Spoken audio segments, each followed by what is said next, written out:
नमस्कार दोस्तों, मेरा नाम है शंकर तिवारी और आप देख रहे हैं आपका अपना YouTube channel exam warriors begins. RRB NTPC results updates को लेकर के आया हूं यहां पर, और आप आज उस बोर्ड का रिजल्ट देखेंगे जिसका इंतजार काफ़ी समय से था। काफ़ी टाइम से काफ़ी सारे स्टूडेंट बोल रहे थे कि इस बोर्ड का रिजल्ट कब आएगा।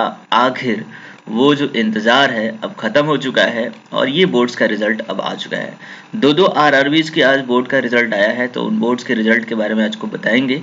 और दोनों ही बोर्ड के द्वारा जो रिज़ल्ट जारी किया गया है वो कुछ अलग ही अपने अपने तरीके से किया गया है, जिसमें से एक बोर्ड का तरीका काफ़ी ही पसंद आया और वैसा ही सभी बोर्ड को इस तरीके से करना चाहिए, इस तरह का रिज़ल्ट देना चाहिए, ताकि जो है सबको क्लियरली पता चले कि किस कैटेगरीज में कितने स्टूडेंट का सिलेक्शन हुआ है। वैसे कैटेगरीज वाइज तो ऑलरेडी पता भी है कि हर एक कैटेगरी में कितने वैकेंसीज हैं, उसी के अकॉर्डिंग आते भी रिजल्ट हैं। लेकिन अगर फाइनलाइज बता दिया जाता है कि किस कैटेगरीज में कितने स्टूडेंट का सिलेक्शन हुआ है, तो ये भी पता चल जाता है कि किस कैटेगरी से कितने स्टूडेंट अभी बाकी हैं और स्टूडेंट को लिया जाना है। जैसे कि आप देख रहे हैं कि एक ही बार में सभी का सिलेक्शन नहीं हो रहा है, कुछ शॉर्टफॉल भी यहाँ पे रह जा रही है, जिसकी वजह से दोबारा से स्टूडेंट को बुलाया भी जा रहा है। तो ये चीज़ें हमें कैटेगरीज वाइज भी पता चल जाएगी। तो ऐसे में यहाँ पर हम देखेंगे इन दोनों ही बोर्ड का रिजल्ट और काफ़ी कुछ यहाँ पे समझने की ज़रूरत है। तो वीडियो को पूरा देखिएगा, पसंद आए तो वीडियो को ज़रूर आप लाइक करिएगा और चैनल को सब्सक्राइब करिएगा, ताकि जो भी रिलेटेड से रिलेटेड अपडेट्स हैं वो आपको यहाँ पे कंटिन्यूसली मिलती रहेगी। चलिए बात करते हैं सबसे पहले जो बोर्ड का रिजल्ट आया है उसके बारे में। तो देखिए यहाँ पर सबसे पहले मैं आपको दिखाने वाला हूँ आरआरबी इलाहाबाद का बोर्ड, इलाहाबाद का रिजल्ट। देखिए इलाहाबाद के बारे में भी काफ़ी सारे कमेंट्स यहाँ पे आ रहे थे कि कब आएगा रिजल्ट, कब आएगा रिजल्ट। तो फाइनली इलाहाबाद बोर्ड ने रिजल्ट जारी कर दिया है और ये पार्ट पैनल रिजल्ट लेवल 6 का है जो कि आ चुका है। अब जाहिर सी बात है, जिस भी बोर्ड का पार्ट पैनल रिजल्ट आ रहा है उसके बाद वहाँ की टाइपिंग स्टेटस और लेवल 5 का भी रिजल्ट आ ही जा रहा है कुछ दिनों में। तो यहाँ भी उम्मीद की जा रही है कि ऐसा ही होगा यहाँ पर भी। तो देखिए पहले पार्ट पैनल रिजल्ट में हम ये देखेंगे कि क्या यहाँ पर सभी जो वैकेंसीज थी सभी वैकेंसीज पे रिजल्ट दिए गए हैं या फिर कुछ चीज़ें यहाँ पे रह गई हैं। तो ऑलरेडी यहाँ पर आप देख सकते हैं वो सारी डिटेल्स बताई गई हैं, जिसमें लिखा गया कि CBT 1 कब हुआ, CBT 2 कब हुआ, मेडिकल कब हुआ था, ये सारे डिटेल्स थे। इसमें कुछ जानने वाली जो बात है वो आपको यहाँ पे देखना होगा। पार्ट नंबर 2 में यहाँ पे देखिए लिखा गया है कि there are some candidate having some shortcoming in their submitted documents and biometric verification और their medical fitness report is pending। तो कुछ स्टूडेंट ऐसे भी हैं, यहाँ पर बताया जा रहा है कि जो स्टूडेंट डॉक्यूमेंट्स को पूरा सबमिट नहीं कर पाए थे, है ना, डॉक्यूमेंट या बायोमेट्रिक में उनका कुछ कंप्लीट नहीं हो पाया है, या फिर medical fitness report is pending, medical fitness report उनका नहीं आ पाया है, पेंडिंग में है, तो उनका भी रिजल्ट इन्होंने दिया है लेकिन उसे विथ हेल्ड करके दिया है। तो ये भी एक अच्छी बात है, मैंने यहाँ पर ही देखा है किस तरीके से आप समझ सकते हो कि जो स्टूडेंट सबमिट नहीं कर पाए होंगे अपना डॉक्यूमेंट, कोई अगर डॉक्यूमेंट उनका रह गया होगा तो उनको नेग्लेक्ट नहीं किया गया, उनको ऐसा नहीं है कि उन्हें बाहर कर दिया गया है, बल्कि उन्हें विथहेल्ड कर दिया गया है, उन्हें टाइम दिया गया होगा कि किस टाइम तक उन्हें ला करके वो डॉक्यूमेंट सबमिट करना होगा। ठीक है, जैसे हो सकता है कि वो अपने कॉलेज की जो रिजल्ट होता है, मार्कशीट या फिर जो सर्टिफिकेट होता है वो बाद में इशू होता है, तो उसमें हो सकता है ना इशू हुआ हो, इसकी वजह से उन्हें टाइम दिया गया हो, या फिर कोई और प्रॉब्लम हो सकती है, या फिर मेडिकल फिटनेस। तो ऐसे कैंडिडेट का भी नाम यहाँ पे दिया गया है, तो ये एक अच्छी बात है। दूसरी बात यहाँ पर चीज़ें बता दी गई हैं कि जो कैंडिडेट एक से ज़्यादा कैंडिडेट अगर सेम मार्क्स शेयर करते हैं तो जिनका एज ज़्यादा होगा उनके अकॉर्डिंग उनका यहाँ पर मेरिट बेस तैयार किया जाएगा। इसके अलावा अगर वो भी मिलता है तो इसके बाद अल्फाबेटिकल तरीके से किया जाएगा। ठीक है, this is the provisional part panel for remaining vacancy, list of candidate for री document verification come medical examination will be published later on. तो ये भी बात बता दी गई है कि देखिए वैकेंसीज कुछ रह गई हैं, तो उन वैकेंसीज के लिए दोबारा से मेडिकल के लिए यहाँ पर जो है स्टूडेंट बुलाए जाएंगे। तो जितने भी स्टूडेंट रह गए हों, जितनी वैकेंसीज खाली रह गई होंगी, तो जाहिर सी बात है यहाँ पर जो कट ऑफ है उसे थोड़ा कम किया जाएगा और बाकी जो छात्र होंगे उन्हें मेडिकल के लिए बुला लिया जाएगा। ठीक है, तो ये सारी बातें यहाँ बताई गई हैं। अब हम देख लेते हैं कि यहाँ पे कितनी वैकेंसीज थी और कितने सीट खाली रह गए थे। देखिए यहाँ पर कमर्शियल अप्रेंटिस कैटेगरी 1 NCR की बात करें तो यहाँ पर टोटल नंबर ऑफ पोस्ट की बात करें तो देखिए यहाँ पर जो टोटल नंबर ऑफ पोस्ट है कमर्शियल अप्रेंटिस में एनसीआर में वो 4 ही है और एनआर में 62 है। तो अब देखिए यहाँ पर 4 पोस्ट थी तो 4 यहाँ पे सिलेक्शन हो चुका है, तो यहाँ पर किसी भी तरह का कोई वैकेंसी सीट नहीं रह गई है, ठीक है। वहीं अगर एनआर की बात करें तो एनआर में देखिए यहाँ पर जो रिजल्ट दिया गया है 51 दिया गया है यहाँ से, और विथ हेल्ड किया गया है 5 को, यानी टोटल 56 स्टूडेंट का यहाँ पे रिजल्ट आया हुआ है। और यहाँ पे था कितना 62, तो कुल मिलाकर 6 जो कैंडिडेट होंगे उनका यहाँ पे नहीं हो पाया है। तो 6 छात्रों को फिर से जो कट ऑफ है उसको कम करके उन्हें जरूर बुलाया जाएगा। पता है कि इलाहाबाद की कट ऑफ जो थी बहुत ज़्यादा गई थी, 101 चली गई थी कमर्शियल अप्रेंटिस की, तो काफ़ी ज़्यादा यहाँ पे कट ऑफ गई हुई थी। तो नॉर्मली जो छात्र यहाँ के आसपास होंगे उनका ये में भी यहाँ पर बुलाया जा सकता है, क्योंकि 6 छात्रों को यहाँ पे बुलाया जाना है, ठीक है। अब हम एनसीआर की बात करते हैं स्टेशन मास्टर की। तो देखिए स्टेशन मास्टर में जो टोटल वैकेंसी है वो एनसीआर में 272 है और एनआर में 178 है। तो यहाँ पे देख लीजिए एनसीआर में जो टोटल यहाँ पे रिजल्ट दिया गया है वो क्या दिया गया है आप यहाँ पे देख लीजिए। तो एनसीआर के रिजल्ट की बात करें तो देखिए यहाँ पे 258 यहाँ पे दिया गया, 258 रिजल्ट जो है वो एनसीआर में दिया गया है।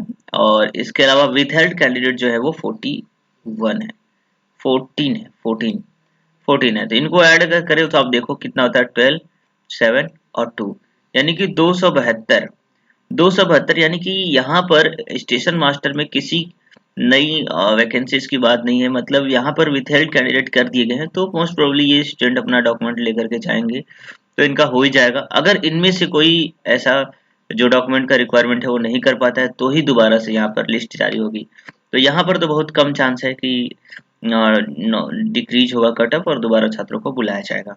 तो ये पूरा का पूरा 272 ही वैकेंसीज थी, 272 छात्रों को यहाँ पे सिलेक्टेड भी कर लिया गया है। विथ हेल्ड में है तो इनका भी मोस्ट प्रोबेबली 99% हो ही जाता है, ठीक है। अब आगे बात करते हैं स्टेशन मास्टर एनआर की। तो एनआर में मेरे ख्याल से 178 सीटें हैं यहाँ पर। तो 178 में से आप देख सकते हो कितने छात्रों को यहाँ पे बुलाया गया है। तो देखिए यहाँ पर बुलाया गया है 131 और 6 को विथ हेल्ड में रखा गया है, तो ये होते हैं 137, ठीक है। और यहाँ वैकेंसीज है 178 की। तो अगर इसको सब्ट्रैक्ट करें तो देखिए यहाँ पे आता जाता है 1 और 4, लगभग 41 सीट तो वैकेंट ही है। तो विथ हेल्ड वाले को कुछ टाइम दिया गया होगा, अगर इनमें से भी कुछ बचते हैं तो ये नंबर और भी बढ़ सकते हैं। तो एनआर रीजन में यहाँ पर 41 छात्रों को और ज़्यादा बुलाने की संभावना है, तो यहाँ पर भी जो कट ऑफ है वो कम जाने की संभावना है। तो इस तरीके से आप देख सकते हैं कि कट ऑफ थोड़ा बहुत और भी कम जाएगा और मोस्ट प्रोबेबली कुछ दिनों में ही जो ये बच्चे हैं इनको बुला लिया जाएगा, ठीक है। बाकी ये सारी चीज़ें दी गई हैं बी अवेयर रहने के लिए, किसी भी मिसकंडक्ट में आपको पार्टिसिपेट नहीं करना है। Candidate are advise to regularly review RRB official website, तो ये सारी चीज़ें हैं। इसके बाद देखिए यहाँ पर जो भी चीज़ें दी गई हैं वो काफ़ी ही ठीक ढंग से दी गई है। इसके बाद अगर हम बात करते हैं जो कि बिल्कुल ही अलग है वो है अजमेर बोर्ड का रिजल्ट, ठीक है।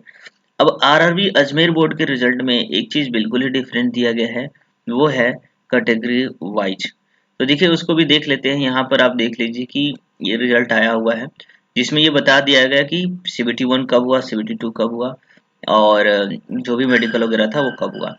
अब यहाँ पर देख लीजिए उसी तरीके से यहाँ पर आप देख सकते हैं कि टोटल जो कमर्शियल अप्रेंटिस की जो टोटल यहाँ पे इम्पैनल कैंडिडेट है 15 है, जिसमें से इसमें यूनिकनेस क्या है कि इन्होंने बताया कि यूआर में 7 सिलेक्ट किए गए हैं, एससी में 2 और एसटी में 1, ओबीसी में 3 और ईडब्ल्यूएस में 2। तो इस तरीके से कुल 15 छात्रों का यहाँ पे रिजल्ट दिया गया है। अब हमें ये देखना होगा कि अजमेर बोर्ड में कितने जो है यहाँ पर वैकेंसीज थी। देखिए अजमेर की बात करें तो टोटल कमर्शियल अप्रेंटिस में यहाँ पर 17 वैकेंसीज थी, जिसमें से यूआर की 8, एससी की 2, एसटी की 1, ओबीसी की 4 और ईडब्ल्यूएस की 2 थी। तो ऐसे में अगर आप देखें तो 2 कम पड़ रहा है, तो जो कि यूआर में 8 थी तो वो 7 हो गई है और ओबीसी में 4 वैकेंसीज थी तो वो 3 हो गई है। तो एक सीट ओबीसी से और एक सीट यूआर से। तो इससे जरूर डेफिनेटली ये पता चल रहा है कि सिर्फ यही 2 कैटेगरीज है। अगर वैसे नॉर्मली पता रहता कि सिर्फ 2 ही छात्र को बुलाना है तो हमें नहीं पता चलता कि किस कैटेगरी से बुलाना है। जैसे कि इलाहाबाद बोर्ड में रिजल्ट दिया गया है उसमें कैटेगरी वाइज नहीं दिया गया है, अब यहाँ पे हमें पता चल रहा है कि एक जो पोस्ट खाली है वो यूआर से है और एक जो पोस्ट खाली रह गई है वो ओबीसी से है। ठीक है, ऐसे दो पोस्ट यहाँ पे कमर्शियल अप्रेंटिस में खाली रह जा रही है। इसके बाद अगर स्टेशन मास्टर की बात करें तो देखिए यहाँ पे 490 रिजल्ट दिए गए हैं स्टेशन मास्टर में, और आप देख सकते हो कि स्टेशन मास्टर में टोटल जो पोस्ट थी 560 थी। ठीक है, 560 थी जिसमें से सिर्फ 490 ही दिया गया। तो कहीं ना कहीं जो 70 ऐसे पोस्ट हैं जो खाली हैं, जिसमें से आप देख सकते हो यूआर की 238 है, एससी में 86, एसटी में 37 और ओबीसी में 145, ईडब्ल्यूएस में 54 है। तो अब आप यहाँ पे देखिए यूआर का यहाँ पे रिजल्ट कितना दिया गया है। तो आप देख सकते हैं कि यूआर का जो रिजल्ट है वो 231 दिया गया है, जबकि यूआर की जो वैकेंसी है वो 238 है। तो यानी कि 7 सीट जो है यहाँ पे खाली रह रही हैं यूआर की। वहीं एससी की बात करें तो एससी का 72 रिजल्ट दिए गए हैं और एससी में यहाँ पे 86 हैं। तो इस तरीके से 14 सीट यहाँ पे खाली हो रही हैं। एसटी में 37 है यहाँ पर सीट, और एसटी में आप रिजल्ट देख सकते हैं 27, तो 10 सीट यहाँ से खाली है। वहीं ओबीसी की बात करें तो ओबीसी में 120 रिजल्ट दिए गए हैं, जबकि ओबीसी की जो टोटल वैकेंसी 145 है। तो यहाँ पे 25 सीट जो है यहाँ पे खाली रह जा रही हैं। वहीं ईडब्ल्यूएस में आप देख लीजिए 40 जो वैकेंसी है वो थी, 40 सीट में दिए गए हैं रिजल्ट, जबकि ईडब्ल्यूएस की टोटल वैकेंसी थी 54। ऐसे में 14 सीट यहाँ से भी खाली रह जा रही हैं। तो कुल मिलाकर के देखा जाए तो सिर्फ और सिर्फ 490 छात्रों का ही रिजल्ट दिया गया है और यहाँ पे 2 छात्रों का विथहेल्ड किया गया है। तो लगभग आप देख सकते हैं कि 70 ऐसी पोस्ट हैं यहाँ पे, रैंक 70 बच्चों को यहाँ पे लगता है डिस्क्वालीफाई कर दिया गया, क्योंकि विथहेल्ड में भी नाम नहीं दिया गया उतने बच्चों का। तो यहाँ पर आप देखिए कि 70 जो पोस्ट हैं वो खाली रह गई हैं। तो कहीं ना कहीं यहाँ पर काफी आप देख सकते हो कि 1 नंबर भी यहाँ पे डिक्रीज होने की संभावना बन रही है। जो भी कट ऑफ है, अगर उससे आपका 1 नंबर कम है तो भी आप 1 से 1.5 नंबर कम है तो भी आपको यहाँ पे बुलाने जाने की संभावना बनी हुई है। तो इस तरीके से हमें ये पता चल रहा है कि हमारी कैटेगरीज में कितने छात्र अवेलेबल, जैसे आपने देखा ईडब्ल्यूएस में 24 है, तो कहीं ना कहीं यहाँ पर भी 1 से 1.5 नंबर डिक्रीज होने की संभावना बनी हुई है। वहीं ओबीसी में भी काफी छात्रों को कम बुला लिया गया है। हालांकि यहाँ पे देख पता नहीं क्यों इतना ज्यादा वैकेंट सीट रह गई है, कहीं ना कहीं जरूर यहाँ पे ज्यादातर छात्रों को फेल किया गया होगा मेडिकल और डॉक्यूमेंट वेरिफिकेशन में। ठीक है, तो इस तरीके से ये दोनों ही बोर्ड का जो है वो रिजल्ट यहाँ फाइनली आ चुका है, और उम्मीद करता हूँ ये वीडियो आपको पसंद आई होगी। तो जरूर इस वीडियो को लाइक करिएगा और चैनल को सब्सक्राइब कर दीजिएगा, ताकि आगे जो भी बोर्ड का रिजल्ट है आपको यहाँ पे मिलती रहेगी। ठीक है, चलिए मिलते हैं नेक्स्ट वीडियो में। आपका दिन शुभ रहे। जय हिंद, जय भारत।